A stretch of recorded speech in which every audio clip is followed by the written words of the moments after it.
시청자 여러분 안녕하십니까? BTV 대구 뉴스입니다. 첫 소식입니다. 중구청과 불법 수의 계약을 맺어 제명 처분된 권경숙 중구의원이 1심 법원의 승소 판결에 따라 의원직을 유지하게 됐다는 소식 전해드렸는데요. 중구의회는 권 의원의 징계 수위를 결정할 윤리위원회를 다시 열지 않기로 했습니다. 시민단체는 당 차원의 대책을 요구하며 국민의힘 대구시당의 윤리규칙 위반 사실을 신고했습니다. 김민재 기자가 보도합니다.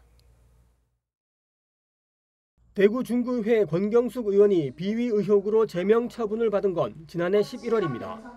자신과 아들이 각각 운영하는 두 업체를 통해 중구청과 17건의 불법 수의 계약을 맺은 사실이 밝혀진 데 따른 조치였습니다. 권 의원은 중구의회를 상대로 제명 의결 처분 취소 소송을 진행했고 지난 22일 1심 법원이 권 의원의 손을 들어주면서 의원직을 다시 유지하게 됐습니다. 마찬가지로 불법 수의 계약 사실이 드러나 30일 출석 정지 처분을 받은 배태숙 의원과의 형평성이 문제가 됐습니다. 그런데 중구의회는 권경숙 의원의 징계를 다시 결정할 윤리위원회를 열지 않기로 결론 내렸습니다. 중구의회 한 관계자는 권 의원이 제명된 이후 가처분 신청까지 한 달 이상 출석 정지가 된 상태였기 때문에 징계는 받은 걸로 본다고 말했습니다. 그러면서 제명이 과하다는 판결이 나왔기 때문에 다시 논의할 계획은 없다고 덧붙였습니다.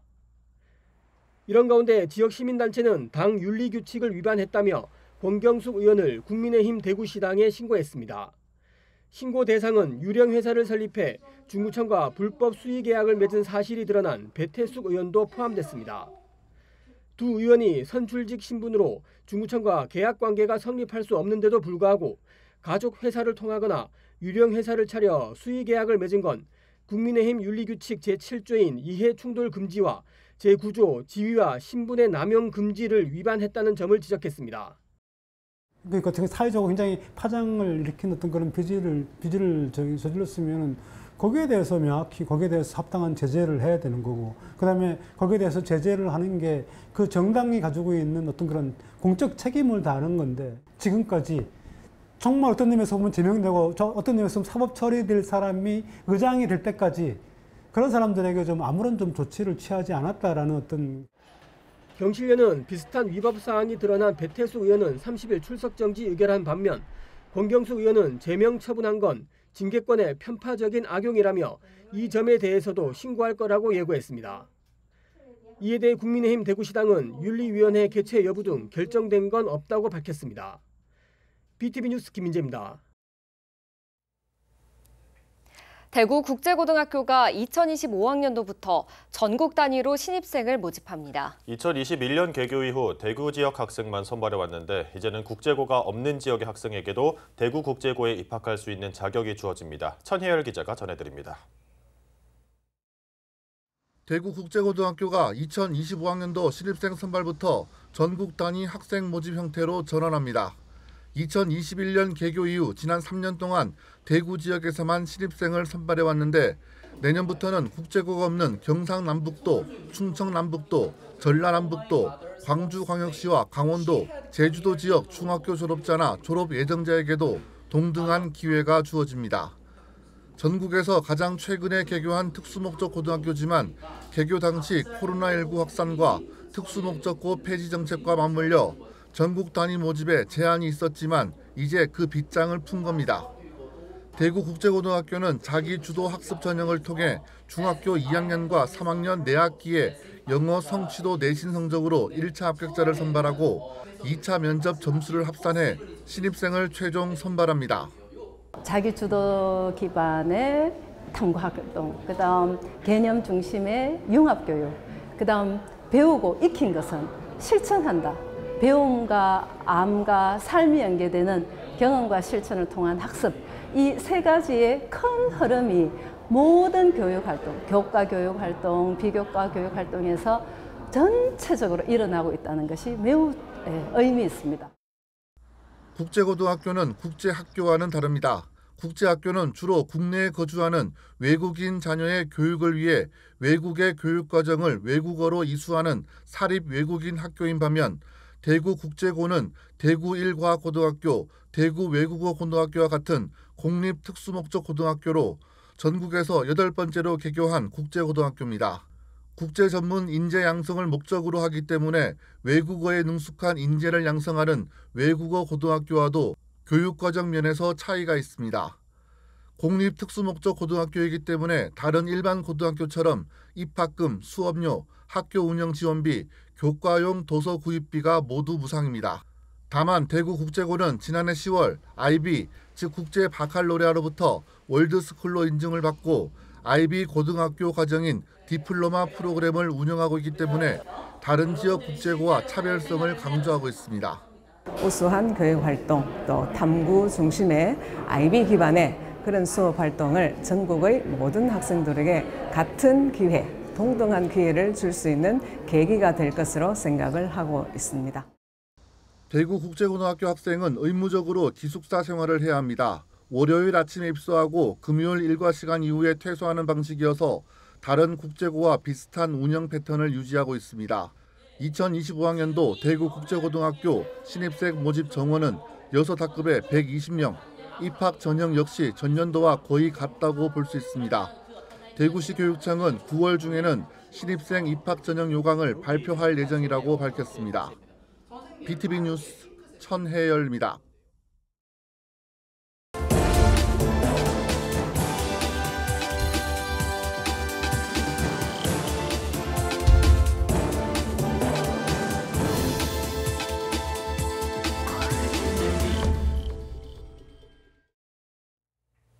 케이블 TV 공동기획 지역을 살려라 시간입니다. 위기의 골목 상권을 살리기 위한 다양한 시도와 노력이 이어지고 있습니다. 특히 로컬 브랜딩을 활용한 골목 상권 육성이나 자영업자들을 위한 다각도의 지원으로 지역 경쟁력을 높이는 데 주력하고 있습니다. 먼저 HCN 정주영 기자의 보도입니다. 아트와 인테리어의 합성어인 아트테리어, 간판이나 차림표 등 점포 환경 개선을 비롯해 로고와 제품 용기 제작도 지원합니다. 불경기에 지친 가게 사장님은 13년 만에 바뀐 새 간판을 보며 마음을 다잡습니다.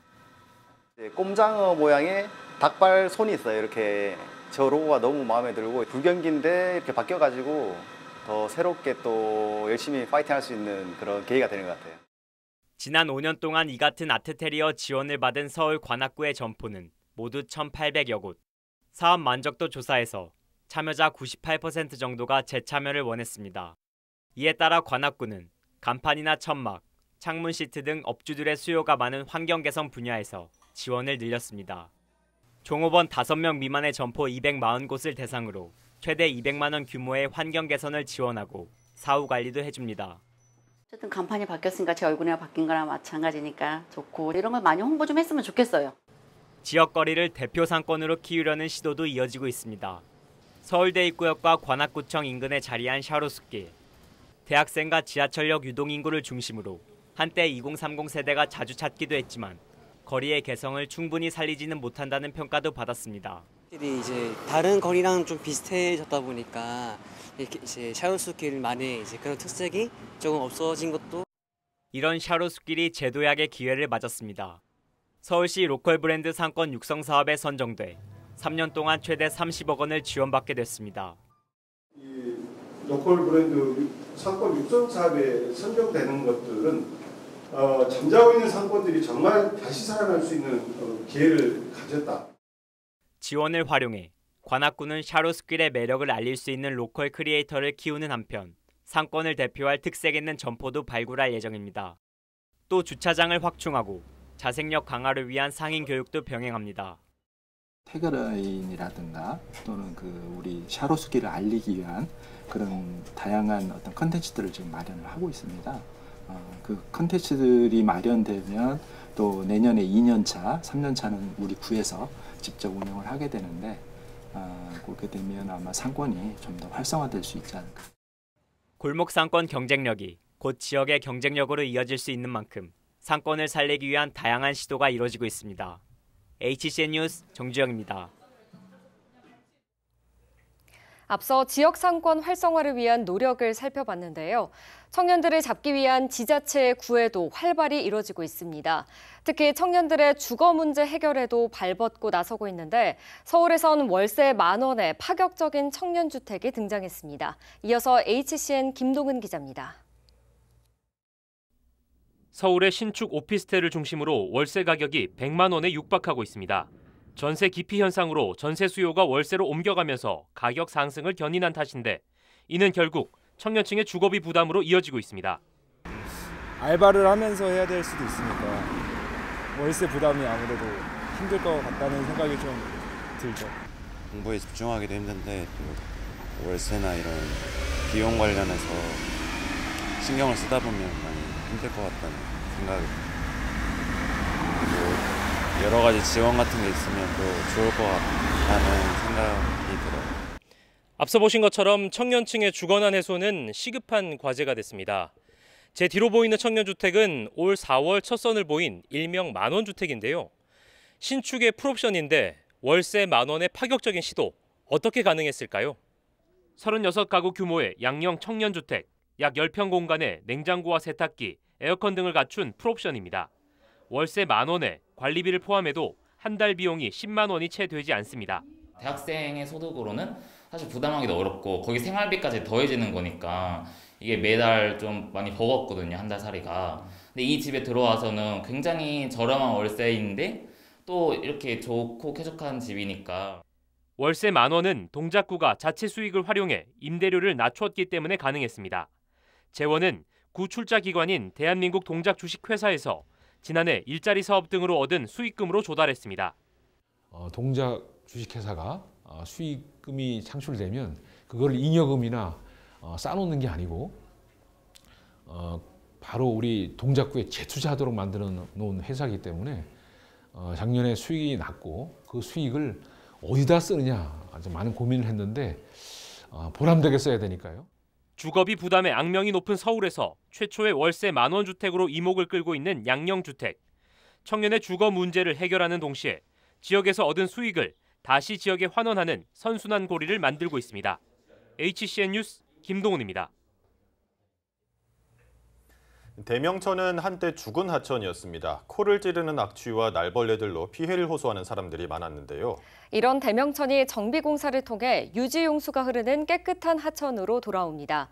대명천 정비공사가 5년 만에 완공을 앞두고 있다는 소식, 천혜열 기자가 전해드립니다. 대명천은 오래전부터 죽은 하천이었습니다. 물이 흐르지 않는 건천인데다 2000년대 중반까지만 해도 생활하수가 유입됐습니다. 오염된 생활하수는 그대로 하천 바닥에 고였고 썩은 퇴적물은 코를 찌르는 악취를 뿜어냈습니다. 생활수도 있지만 거기 폐수 같은 그런 거 싶어요. 비가 안 오면 건천이잖아요, 그죠? 건천에다가 이제 비가 뭐 조금 오면은 거기 내려오거든. 내려오면 이제 거기 많이 내려가면 괜찮은데 적게 내려가면 문제겠습니다. 무지개 공원에서부터 공단교 사이 대명천 1.1km 구간이 깨끗한 물이 흐르는 지방하천으로 조성됐습니다. 2019년 시작된 대명천 정비 사업을 통해 하천을 뒤덮고 있던 수풀을 제거하고 오염된 퇴적물도 모두 걷어냈습니다. 산책로를 만들고 물이 잘 흐르도록 저수로도 설치했습니다. 대명천은 물이 흐르지 않는 이른바 건천으로 알려져 있습니다. 공사 완공을 한 달 앞둔 이달 말부터는 대명천에 유지용수가 공급될 예정입니다. 대명천 정비 사업은 9월 말 준공을 앞두고 있습니다. 공정률은 96%로 현재 홍수에 대비하기 위한 차수판 설치 작업이 진행 중입니다. 하천재해로부터 주민의 소중한 생명과 재산권을 보호하고 대명천 인근 공단 지역의 환경 개선을 통해 주민 삶의 질이 향상될 것으로 기대하고 있습니다. 한때 오염의 대명사라는 오명을 써야 했던 대명천. 이번 사업을 끝으로 복귀되지 않은 대명천 3.8km 모든 구간이 생태하천으로 거듭났습니다.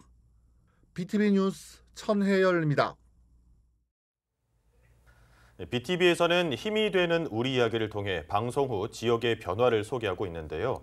전주에선 시 당국이 전주천에서 자생하던 아름드리 버드나무를 대규모로 벌목하면서 거센 비판을 받았었습니다. 저희 BTV는 절차상 문제를 끈질기게 추적했고 결국 전주시는 주민 감사 청구를 받게 됐습니다. 이제 전북특별자치도의 조사는 끝났고 조만간 결론이 날 전망입니다. 유철미 기자가 보도합니다. 전주시는 지난해와 올해 두 차례에 걸쳐 전주천과 삼천에서 자생하던 버드나무 300여 그루를 잘라냈습니다. 또 백제교 인근에서 바라본 전주천의 모습입니다. 버드나무 가지가 물 흐름에 어울렁더울렁거리고 수풀의 우거짐은 아름다운 생태하천 그대로를 보여줍니다. 그런데 지금 전주천은 곳곳이 폭격을 맞은 것처럼 성한 곳이 없습니다. 우거졌던 수풀들은 본데 없이 깎여져 나갔고 직경 30-40cm 되는 나무들은 난폭하게 잘라졌습니다. 예전에 그 아름답던 풍경이 사라진 겁니다. 당시 전주시는 버드나무 벌목이 치수 정책에 따른 것이라고 변명했지만 홍수 대비를 위한 조치가 아니었다는 사실이 BTV 보도를 통해 드러나기도 했습니다. 전주천과 삼천 인근 수목이 잘라져 나가면서 많은 시민들이 분노하고 있는데요. 전주시는 홍수 등 재해 예방을 위해서라고 했지만 제일 먼저 해야 할 하천 호안 정비는 검토조차 안 한 것으로 드러났습니다. BTV 뉴스는 절차상 문제점과 함께 시민 그리고 환경단체의 우려를 계속해서 전달해왔습니다. 버드나무가 무차별적으로 벌목이 되고 또 그 과정에서 어떤 시민들의 분노와 상실감들을 언론에서 적극적으로 좀 보도를 많이 좀 해줬고요. 실제 이제 나무가 잘려나가고 풍경이 많이 망가졌다 이런 부분들은 좀 많이 보도를 해주시고 공론화를 좀 해주셨는데 결국 주민 215명이 주민감사 청구에 나섰고 최근 전북자치도의 조사가 끝난 것으로 알려졌습니다. 시민들은 적극적인 보도를 통한 사회 부조리의 공론화와 환경 감시자로서 언론의 역할을 주문했습니다.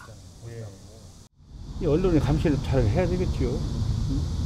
그 외에 뭐 다른 방법이 있겠어요? 자기들 몰래 비워버리면 안 되잖아요, 여기에. 그건 이제 한 사람 전주 시민으로서 이건 잘못됐다 생각해요.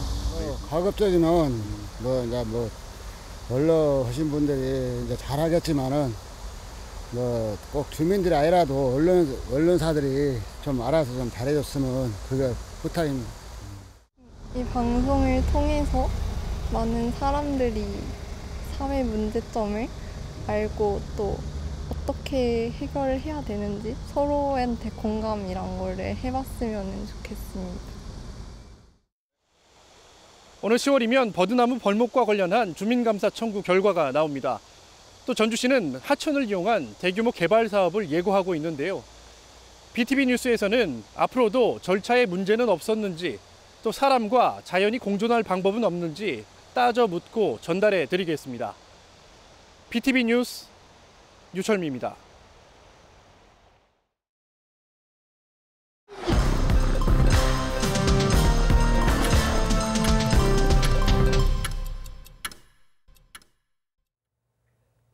물가 상승으로 인해 올해 추석 차례상을 차리는 데 드는 비용이 지난해 추석보다 약 9% 늘어났다는 조사 결과가 나왔습니다. 한국물가협회가 전국 17개 시도 전통시장에서 28개 차례용품의 품목별 가격을 분석했더니 4인 가족 기준 추석 차례상 비용은 28만 7,100원으로 지난해 추석보다 9.1% 늘어난 걸로 나타났습니다. 전체 28개 품목 중에서 23개 품목의 가격이 오른 가운데 도라지와 고사리, 밤과 배 등의 품목은 20% 이상 증가했습니다.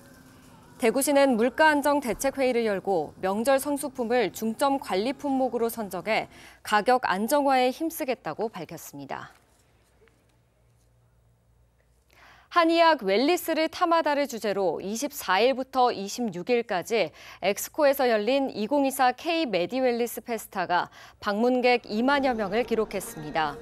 특히 세계 53개국 외국인 3천여 명이 참석하는 2024 국제이론 및 응용 역학회의와 연계해 대구형 K-메디웰리스 산업의 우수성을 알림으로써 글로벌 콘텐츠로서의 가능성을 확인했다는 평가를 받았습니다. 이와 함께 한의체험관, 한의학 산업관, K뷰티관 등 5개 테마관에서 다채로운 체험 프로그램들이 진행돼 참가자들의 호응을 얻었습니다. 대구 지역 유치원과 어린이집 43곳이 교육부로부터 가칭 영유아학교 시범운영 기관으로 선정됐습니다. 영유아학교 시범학교는 유보통합, 즉 유아교육과 보육의 통합이 지향하는 질 높은 교육과 보육을 실현하는 기관입니다. 충분한 이용 시간을 보장하고 교사대 영유아 비율을 개선해 수요 맞춤형 교육 보육 프로그램을 운영하는 것이 특징입니다. 공모를 통해 대구에서는 유치원 21곳, 어린이집 22곳이 선정됐으며 컨설팅을 거쳐 최종 선정되면 다음 달 1일부터 영유아 학교로 출발하게 됩니다.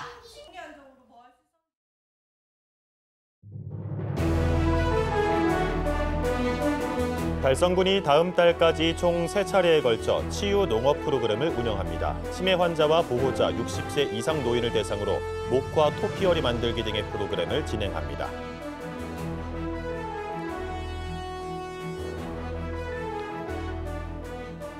달서구립 볼리도서관이 하반기 영어 독서 능력 향상 프로그램 참가자를 모집합니다. 영어 원서를 읽고 독서 퀴즈를 푸는 프로그램으로 초등학교 2학년 이상 학생부터 성인까지 총 65명이 참여할 수 있습니다.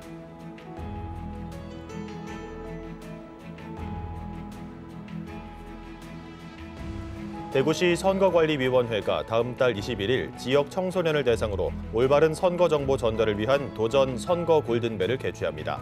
선관위는 초등학교 4학년부터 중학생을 대상으로 다음 달 13일까지 참가 신청을 받습니다.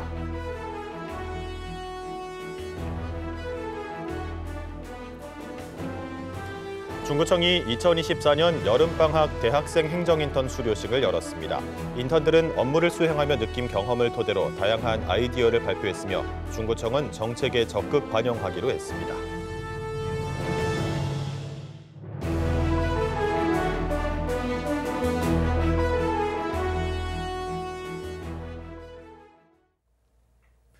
오늘부터 2024 패럴림픽이 개최됩니다. 우리 대구 지역에선 5개 종목 6명의 선수가 출전하는데요. 사격 반효진 선수의 금메달에 이어 우리 선수들도 좋은 결과 있기를 응원하겠습니다. 그럼 저희는 시청자에게 힘이 되는 뉴스로 다시 찾아뵙겠습니다. 함께해 주신 여러분 감사합니다.